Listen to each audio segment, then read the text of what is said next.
ભાગવત કોઈ સામાન્ય ગ્રંથ નથી, એટલા બધા શાંતિથી સાંભળો છો.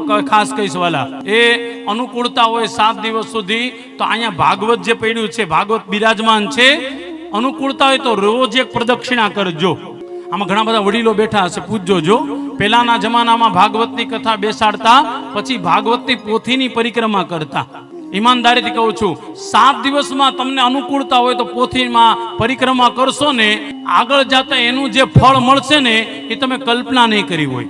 પૂજ્ય ડોંગરે બાબા તો એમ કહેતા, ડોંગરેજી મહારાજના શબ્દ, ભાગવત જ્યાં પડ્યું હોય એની એક પરિક્રમા પણ કરો ને તો એક ગાયનું દાન કરો એટલું ફળ મળે છે.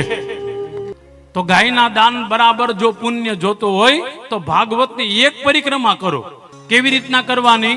જમણો હાથ અંદર આવે એવી રીતના ભાગવતની પરિક્રમા કરી અને પરિક્રમા કરતા કરતા ઓમ નમો ભગવતે વાસુદેવાય.